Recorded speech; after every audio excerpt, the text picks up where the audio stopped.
Yo, what's going on, guys? Mush back at it with another video, and I know this is exactly what you guys want to talk about. Another launcher on PC? Look, there's been a lot of talk on Steam being a monopoly, and oh my god, we need more competition in the market. Oh my god, we need more, we need somebody to take down the Goliath that is Steam. Well, how about PlayStation potentially getting into the PC launcher space? Now, this is a lot of speculation, but this is coming from the idea and the cross-buy element that looks to be coming on PlayStation. It seems to be that there has been a cross-buy logo that has been discovered in regards to PlayStation games featuring cross-buy on with PC or potentially other platforms. PC is really the only other platform they're releasing games on. I know there's this idea of the PlayStation 6 having a portable complementary device and so on and so forth, but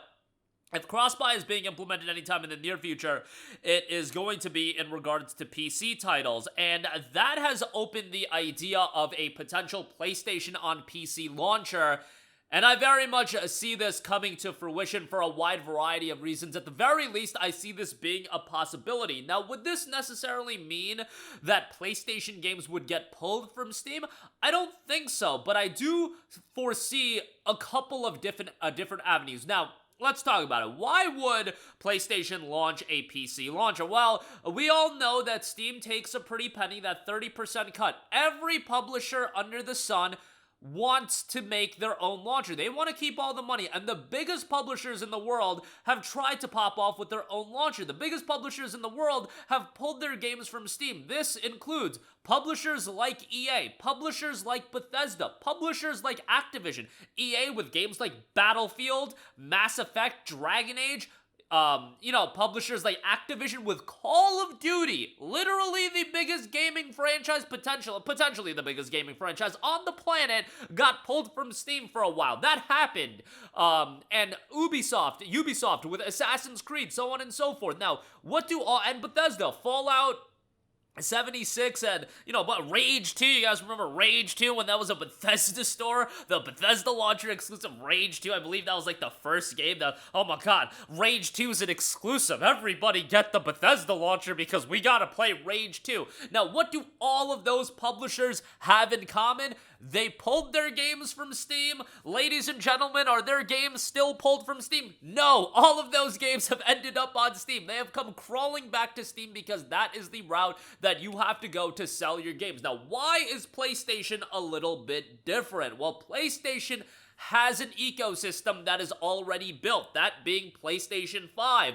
They are now putting their games on PC, and they are eating a little bit of a loss, although they were never putting their games on PC. So to them, it is added revenue, but it could potentially be more added revenue if they did do their own launcher. Now, what is the big element about PlayStation games on PC right now? Well, most of them are delayed releases. They are not coming out right away on Steam, and I would imagine that is not going to change anytime in the near future as far as day one Steam titles go. However, I offer you guys this. Would you be okay with a PlayStation launcher on PC if that meant you were getting day one games on the PlayStation launcher on PC? Because I could see that being a reality, because ultimately, the idea for PlayStation is they want to keep you in their ecosystem. Ideally, they would want to keep you in their console ecosystem where they have more control and power over you, and potentially you're going to be buying all your games on their console. Because let's be honest, if they do a PlayStation launcher, are you finna buy all your third-party games via this PlayStation launcher on PC? You are not. It is going to be just their first-party games. Maybe they'll work out deals with a couple of other publishers, but outside of that, you're still gonna buy most of your games on PC. I'm sorry, but we've seen it time and time again that these games are not going to lead to a big publisher popping off. And I would even argue, with that being said, in a scenario where these games come out day one on PC on this PlayStation launcher, I would still say that's not enough. Brothers, we've seen Call of Duty, Assassin's Creed, Grand Theft Auto, the Grand Theft Auto trilogy, Red Dead Redemption 2, those games were exclusive to certain platforms outside of Steam, and ultimately, where did the bulk of the sales come to? They went on Steam. The reality is, the games themselves, we've seen it with publisher after publisher, trying to utilize games and exclusives as a way for you to migrate to storefronts on PC. Will some people utilize other platforms? Yes, but ultimately, they are taking a huge loss. Now, we can't actually quantify how much of a loss it is by pulling their games from Steam, because we just don't know. We just don't know. That information is not public, but it's not a coincidence that EA, Ubisoft, Activision, they all end up coming back to Steam and releasing their games on Steam.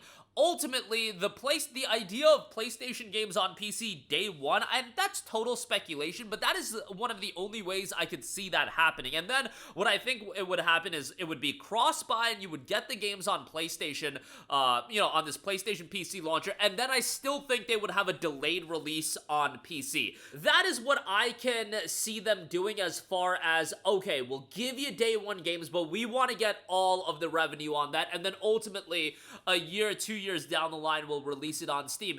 It's very clear that Sony is walking a very, very fine line as far as how they want to approach their multi-platform strategy. They'll put a Helldivers 2 on Xbox, but you're not getting any of the other first-party games on Xbox. They'll put the first-party games on Steam, but you're getting them at a significant delay, whether it be a year, 15 months, 18 months.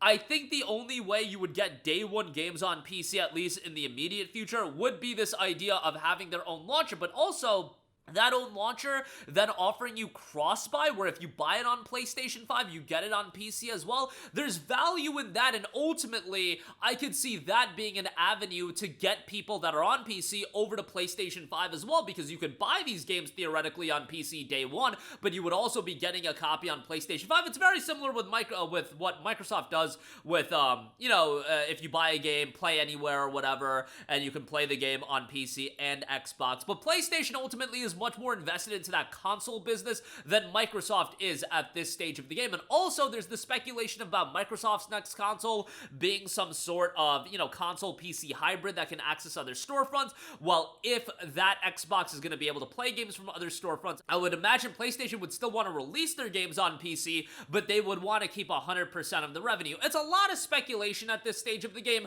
but you would have to imagine at the very least the thought of a PlayStation launcher on PC has gone through Sony's head. I'm sure they're not happy about giving up 30% of the revenue. No publisher is, but Steam is the best platform to release your games on PC. And, while I think there would be an initial novelty of, let's say, the next God of War, Spider-Man 3, those, let's say, in a hypothetical world, were available on this other launcher, PC day one, I think that novelty wears off after a while. And we've seen that over and over again, that even some of these the biggest games, you guys, are not enough to draw people on over to other launchers. If EA came back with Battlefield, if Activision came back with Call of Duty, if Ubisoft came back with Assassin's Creed, these are megaton franchises that ultimately they came back to Steam. I just think Steam is that powerful of a franchise, and we've seen all of these other launchers pop up, and none of them are as good as Steam. GOG is the one where, because it has its own identity, it is a great launcher as well, but that's the only one, and that's a launcher that doesn't thrive on trying to get you over by having exclusive games. It gets you over because it has a different mission, it has a different identity, and I've always said, if you want to be an alternative, that's what you gotta do. With PlayStation, it would literally be this hypothetical launcher that I'm talking about. The only way it would get you over is if you really wanted to play their games that badly, and I do also feel like PlayStation games have lost a lot of luster. They are not where they were at a few years ago.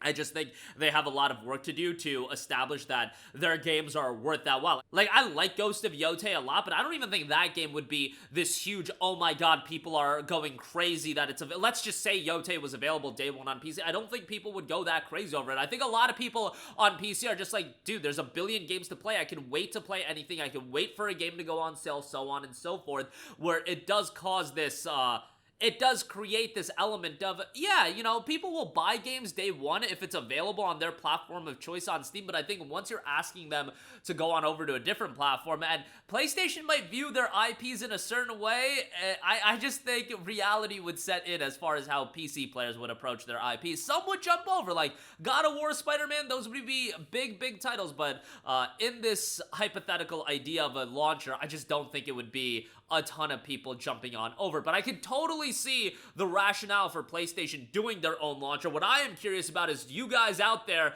would that be enough? And I am expecting an overwhelming no, that you don't care enough about PlayStation games, and I think a large portion of PC gamers would be like that, but for PlayStation to establish their own ecosystem, I think it's beyond just like initial sales. I think there is that element of connecting the PC and PlayStation ecosystems together a little bit more, but let's be honest, what PlayStation ideally would want is to sell you PlayStation Plus, and they would want Concord to be a gigantic success, or for us to be living in a world where it was a gigantic success, they could sell you PlayStation Plus on it, they would be making money on microtransactions, and the reality is, you know, you gotta realize what you're working with. But that'll do it for me. Let me know all of your thoughts in the comment section down below, your thoughts on a potential PlayStation launcher on PC, and I will catch you guys in the next one. Peace out.